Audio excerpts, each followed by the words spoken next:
Bonjour, bonjour, bonsoir, bonsoir. J'espère que vous portez bien dans vos maisons. Moi, je vais très bien par la grâce de Dieu. Alors aujourd'hui, je vous reviens avec un autre message. On va dire message et l'autre aussi témoignage en même temps. Donc, la première partie, je vais parler au fait d'une situation qui m'est arrivée. Alors, je me trouvais dans un magasin. Je vais être rapide pour faire quelque chose de court et bref. Donc j'étais dans un magasin et je faisais mes courses. J'ai l'habitude d'aller dans cette enseigne. Et il se trouve que pendant que j'étais en train de marcher avec mon caddie, je trouve un porte-monnaie par terre, hein.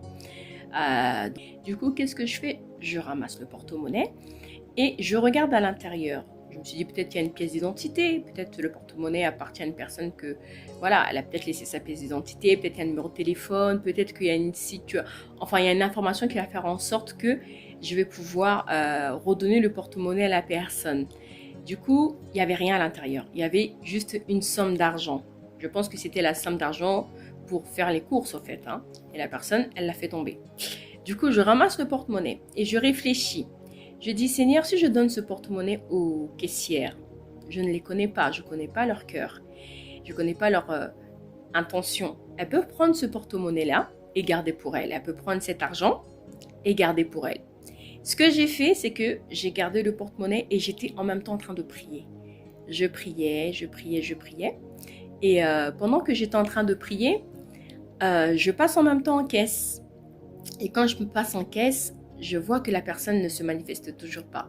Je continue à prier, j'ai dit Seigneur, il faut que la personne se manifeste, il faut que son porte-monnaie soit rendu impérativement. Et je vois qu'elle ne se manifeste pas, elle se manifeste pas. J'ai dit, je suis en train de me dire quoi? Je suis en train de me dire, peut-être que le Seigneur a permis que je sais pas, il a déposé ça comme ça pour que je prenne l'argent pour moi. Aïe, aïe, aïe, aïe, aïe, aïe. J'ai dit, bon, je continue quand même à prier. Je prie, je prie, je prie. La personne ne se manifeste pas.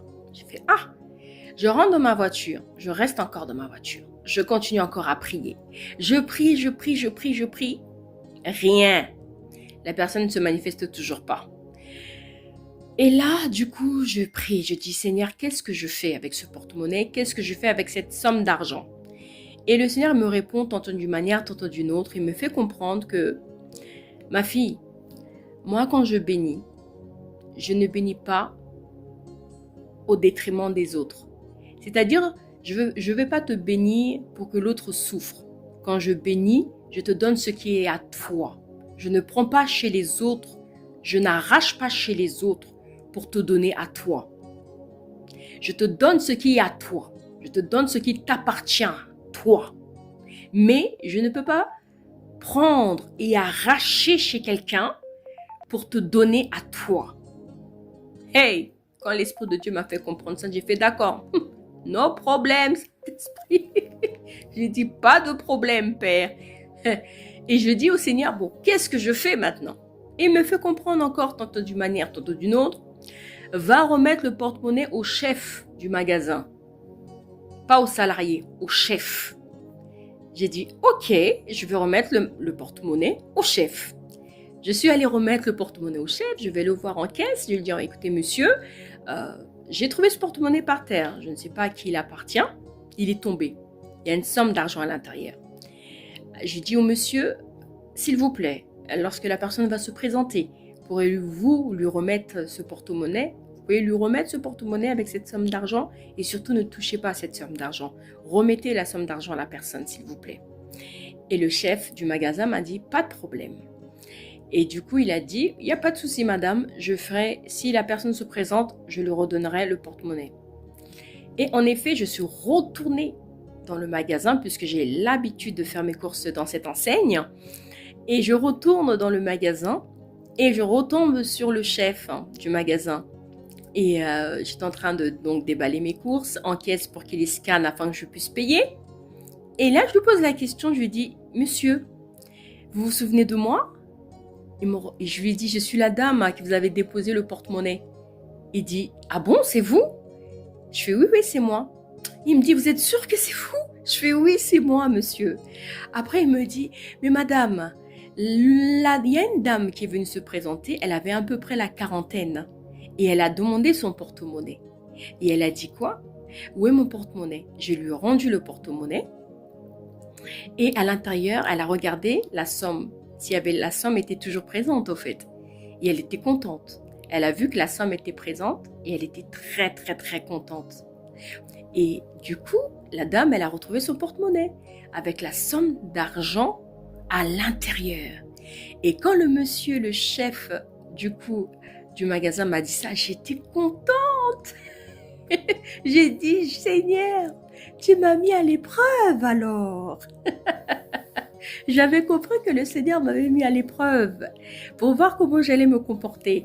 Est-ce que j'allais garder l'argent pour moi? Est-ce que j'allais rendre l'argent? Et j'ai eu la bonne attitude. J'ai réussi justement mon épreuve et j'étais très très contente. J'ai dit merci Seigneur de m'avoir enseigné quelque chose. Moralité de l'histoire ici. Ce que j'essaie de vous faire comprendre dans cette situation, c'est que au fait, lorsque Dieu vous bénit, il ne vous bénit pas au détriment de quelqu'un.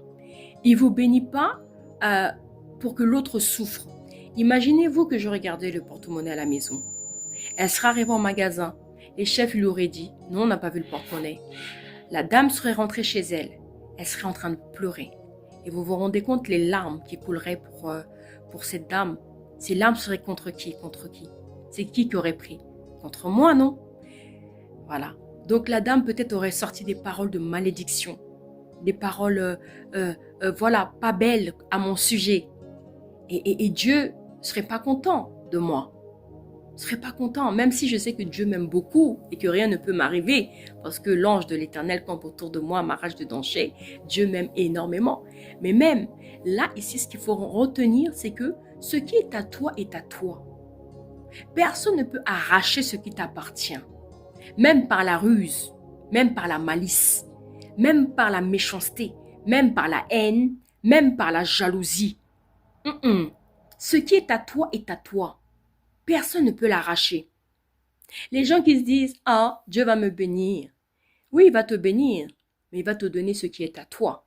Il ne va pas arracher cette bénédiction chez quelqu'un d'autre.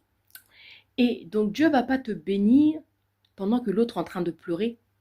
Ah, ça non. Dieu ne va pas arracher la chose qui appartenait à autrui pour te donner à toi, pour que l'autre reste dans les pleurs. Ça, c'est pas Dieu. Ce qui est à toi est à toi. Donc, ne viens pas arracher ce qui appartient à autrui. Ne viens pas prendre ce qui appartient à autrui en te disant c'est Dieu qui m'a donné parce que tu as réussi à le prendre. Et c'est pas à toi. C'est pas à vous. Il faut aller remettre ce qui est à autrui. Ça ne t'appartient pas. Quand une personne pleure dans le secret à cause de toi, ce n'est pas bon pour toi. Quand une personne coule des larmes dans le secret à cause de toi, ce n'est pas bon. Ah oui, j'ai trouvé le porte-monnaie. Ça veut dire que Dieu a permis que je prenne ce porte-monnaie. Mais ce n'est pas ton argent. Ce n'est pas ton argent. Dieu ne va pas te bénir et que pendant que l'autre est en train de pleurer, Dieu ne va pas prendre la bénédiction de l'autre pour te donner à toi et l'autre reste dans les pleurs. Ça ne se fait pas. Ce n'est pas Dieu, ça. Ce n'est pas Dieu. La Bible dit que soyez transformés, Romains 12, 2, par le renouvellement de l'intelligence, afin de discerner quelle est la volonté de Dieu, ce qui est bon, parfait et agréable. Quelle était la volonté de Dieu ici, dans cette situation au magasin? La volonté de Dieu, c'est que je puisse aller rendre le porte-monnaie. Alléluia, est-ce que je parle à une personne? Donc à partir d'aujourd'hui, lis les Écritures, reste dans la présence du Seigneur, demeure dans sa parole, demeure dans sa présence, afin qu'il shift ton système de pensée. Est-ce que je parle à une personne? Donc si l'adversaire te ment, te dit que c'est en allant piquer chez autrui pour que toi tu sois heureuse et bénie, on ne pique pas ce qui est à autrui. Ce qui est à autrui, c'est à autrui. Tu vas aller remettre ça là-bas. Ce que Dieu t'a donné, c'est ce que Dieu t'a donné à toi. Faut pas les prendre chez les autres. Déjà, tu vas les prendre. Est-ce que tu vas être en paix avec ça? Tu vas pas être heureuse avec ça. Hmm? Tu vas pas être heureuse parce que ça t'appartient pas. Dieu va te donner ce qui est à toi. Dieu te donnera ce qui t'appartient à toi. Est-ce que je parle à une personne ici? Voilà pour la fin de ce message. Moralité vraiment de l'histoire. N'arrachez pas ce qui appartient à autrui. Ne croyez pas que Dieu souhaite que les larmes d'une personne coulent. Non, non, non, non, non. Souvent, vous faites des actions, vous posez des actions, vous vous dites, ah, moi je suis béni, moi Dieu m'a donné ci, Dieu m'a donné ça, elle, on va pas, on va la rejeter, on veut pas d'elle ici. Hum. Attention, hein. La méchanceté, ça ne vient pas de Dieu. Attention à vos cœurs. Faut pas arracher chez les autres. Faut pas se dire, ah, Dieu, elle ne l'aime pas. Qui t'a dit que Dieu ne l'aimait pas? Tellement que ta pensée erronée, tu dis carrément dans ta pensée que Dieu ne l'aime pas. Donc, on va lui prendre, on va la rejeter, on va l'humilier, on va l'écraser. Ça, c'est la pensée de Lucifer. Ce n'est pas la pensée de Jésus de Nazareth. Je suis désolée. Donc, voilà ce que je voulais partager pour ce message. Vraiment bien retenir la leçon ici. Quand Dieu te bénit, il te donne ce qui est à toi. Il ne va pas arracher chez quelqu'un pour que les larmes de quelqu'un pleurent, pour que toi, tu sois heureuse. Dieu veut que tout le monde soit heureux. Dieu ne veut pas voir ses enfants pleurer. Voilà. J'espère que tu as compris. Je vais parler d'une deuxième situation. J'espère que je vais être courte là. Seigneur, aide-moi à être courte parce que quand vous avez le don de parole, vous parlez. Vous parlez. Seigneur, aide-moi à être précise et courte. J'ai eu une vision. C'était un songe. C'était un songe, je dormais en fait. Et j'ai eu cette vision-là. La vision, c'était que j'étais en voiture avec mon époux. Et dans cette vision-là, on allait prendre un chemin. Mais au loin, je vois des policiers avec des armes. J'ai dit à mon mari, chérie, on ne prend pas ce chemin. Je ne sais pas pourquoi, qu'est-ce qui se passe là-bas. Il y a des policiers avec des armes. Du coup, on est passé sur un autre, on prend un autre chemin. Et dans ce chemin-là, lorsqu'on essaie de l'emprunter, soudainement, je vois un tremblement de terre qui se manifeste comme ça. Du coup, quand ce tremblement de terre se manifeste, bon, moi, je sors de la voiture. Et je dis à mon mari, va mettre la voiture à l'abri. Quelque chose comme ça. Voilà, je lui dis, enfin, je lui fais comprendre qu'il faut que la voiture soit sécurisée, quoi. Et du coup, moi, pendant qu'il était en train de faire cette action-là, moi, à côté, il y avait une église. Et dans cette église, il y avait des personnes avec un homme de Dieu, un pasteur, je pense. Et je rentre dans cette église. Et quand je rentre dans cette église, mais je suis rentrée dans cette église, mais avec une certaine autorité. Mais une autorité où je suis arrivée devant l'autel, j'ai pris le micro, parce que quand je suis rentrée dans l'église, je vois que les gens, ils étaient distraits. Les gens, ils étaient en train de louer, mais d'une manière charnelle. Ils louaient d'une manière charnelle. Ils louaient pas d'une manière spirituelle. Du coup, j'étais pas contente du tout. Quand je suis rentrée dans l'église, j'étais pas contente. J'ai pris le micro. Je suis allée à l'autel. J'ai commencé à parler. Je parle, je prêche.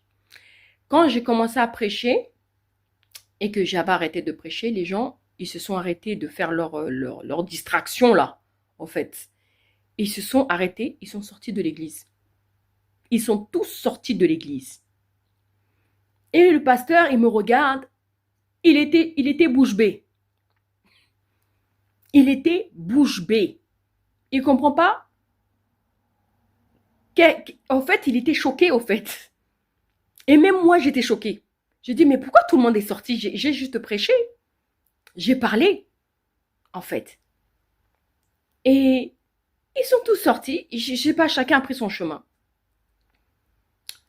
Après, moi, quand je suis sortie de l'église aussi, j'ai rejoint mon époux. Je lui ai dit, où tu as mis la voiture? J'ai dit, t'inquiète pas, elle est en sécurité là-bas avec les autres voitures qui sont en sécurité. Donc, c'est bon, nous, on est sécurisés. J'ai fait d'accord. Et après, je me suis réveillée du songe. Ce que j'ai compris dans cette vision-là, c'est que il va y avoir peut-être, moi je suis toujours en train de dire peut-être. Moi je suis très sage avec les songes et les visions. Je demande au Saint-Esprit de me donner beaucoup de sagesse quand je révèle les songes et les visions. Donc je pense que les tremblements de terre signifient un mouvement politique et social, des changements politiques et sociaux. D'accord.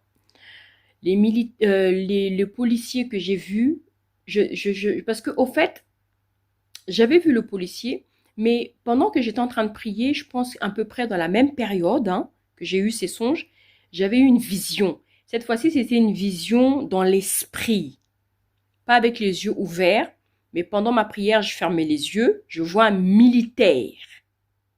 D'accord? Je vois un militaire. Et quand je vois ce militaire, je dis, Seigneur, pourquoi je vois ce militaire?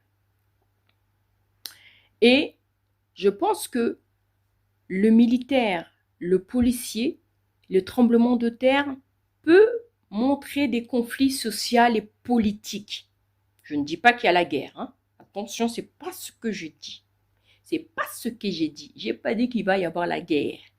Mais le Seigneur, lorsqu'il montre quelque chose, c'est pour intercéder. C'est pour prier pour que justement cela n'arrive pas. OK? Donc, j'invite tous les chrétiens, même les non-chrétiens, ceux qui n'ont pas encore reçu Jésus en tant que Seigneur et Sauveur, c'est le moment. Je vous invite à faire la prière du salut. Seigneur Jésus, je viens devant toi. Je te demande pardon pour tous mes péchés. À partir d'aujourd'hui, je t'accepte en tant que Seigneur, en tant que Sauveur. Je vous prête mes mots, mais c'est à vous de vous approprier de ces paroles dans votre cœur. Ô éternel Dieu de gloire, je prie pour ces personnes pour qu'ils soient sauvés. Amen, amen, amen. Donc, les visions que j'ai eues démontrent les conflits sociaux et politiques, peut-être. Les militaires et le policier, je ne dis pas qu'il y aura la guerre, mais je prie au nom de Jésus que cette guerre ne se manifeste pas. J'annule cette guerre tant que les chrétiens sont sur la terre. Mais lorsque Dieu, en tout cas, il montre, c'est pour qu'on intercède. C'est pour qu'on prie pour que cela n'arrive pas. Mais seul Dieu est souverain de toute situation et de toute circonstance. D'accord? Que cette guerre ne se manifeste pas au nom puissant de Jésus. Priez à la maison. Joseph, lorsqu'il avait fait les songes, il avait vu cette année de famine et cette année d'abondance. Alléluia, est-ce que je parle à une personne? Quand vous êtes dans l'abondance, il faut préparer les jours où il y aura peut-être des situations un peu difficiles. Donc, avec la sagesse, je ne dis pas encore une fois, je ne dis pas qu'il y aura la guerre. Je ne dis pas ce que j'ai dit. Mais lorsque Dieu montre, lorsque Dieu parle, il faut intercéder pour que cela n'arrive pas. D'accord? Donc, mettez des denrées alimentaires non périssables de côté. Mettons des denrées alimentaires non périssables de côté. Lorsque le Seigneur parle, c'est pour que ces choses n'arrivent pas. Il parle à son peuple pour avertir et non pas pour manifester la peur. La peur n'est pas de Dieu. D'accord? Mais la préparation, la prudence est de Dieu. Mettez les sacs de riz à côté, les gros sacs de riz à côté. Mettez les haricots, les gros sacs d'haricots à côté. Mettez les quoi? Le quaker, par exemple, à côté. Les denrées non périssables.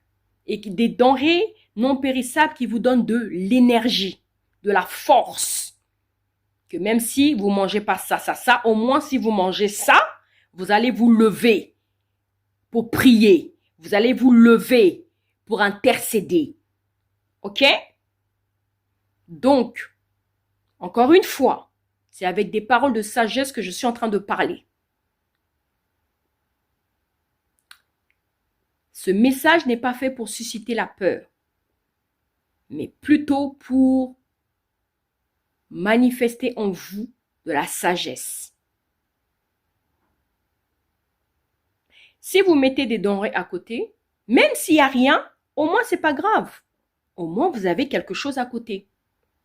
Et s'il y a quoi que ce soit, au moins vous avez bien fait d'avoir mis quelque chose à côté. C'est ça la sagesse.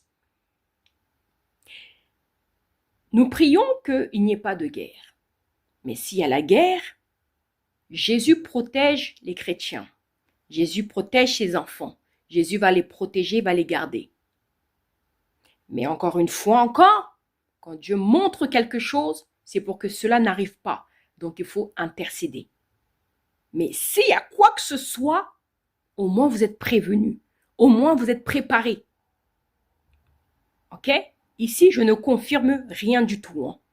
Je dis juste que ce que le Seigneur m'a montré. Et je ne suis pas la seule. J'en suis sûre, vous avez déjà entendu peut-être ça quelque part. Mais si le Seigneur y confirme sur plusieurs serviteurs de Dieu, ce n'est pas pour rien. Et concernant le songe que j'ai fait où les gens sortaient de l'église, cela peut-être signifie aussi le réveil. Les gens de dehors aussi vont commencer à accepter Jésus en tant que Seigneur et Sauveur. Les gens vont se réveiller. Les gens vont se réveiller. Les gens de l'église doivent aussi aller prêcher dehors, doivent aussi aller parler de Jésus aux gens de dehors. Ils doivent se concentrer sur l'œuvre. Je ne dis pas que les gens doivent quitter les églises. Ce n'est pas ce que j'ai dit. Restez dans vos églises si on parle de Jésus, si le message est centré sur Jésus.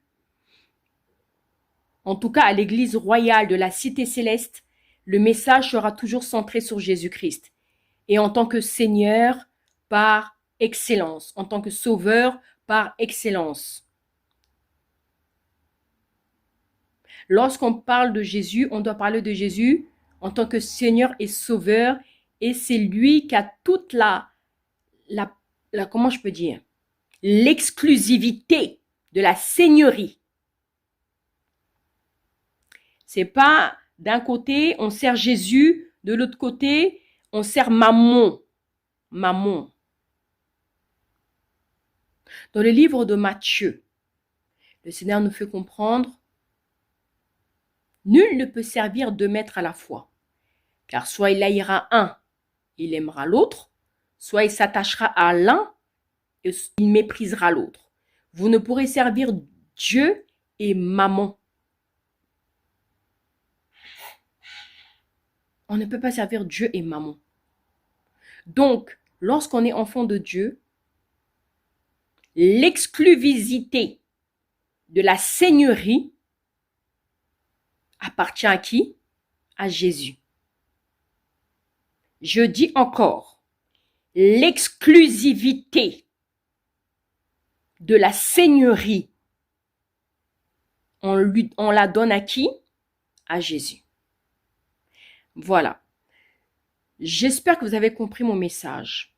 Mon message n'a aucun but ici d'attirer quoi que ce soit comme peur. Mon message a pour but de prévenir. C'est de la prévention. D'accord? Et mon message a pour but de faire en sorte que vous aussi vous puissiez intercéder chez vous et de prendre vos précautions par rapport à ce que je viens d'annoncer. D'accord? Dieu n'a pas dit quoi que ce soit. Dieu n'a pas dit qu'il y aura la guerre. Dieu a parlé pour qu'on intercède, pour que contrecarrer les plans de l'ennemi. Est-ce que je parle à quelqu'un? Que celui qui a des oreilles pour entendre, qu'il entende ce que l'Esprit a dit à l'Église. Je vous dis à très bientôt. Que Dieu vous bénisse. Je vous souhaite de très très bonnes fêtes de fin d'année. Je proclame sur vous des projets de paix selon Jérémie 29, 11.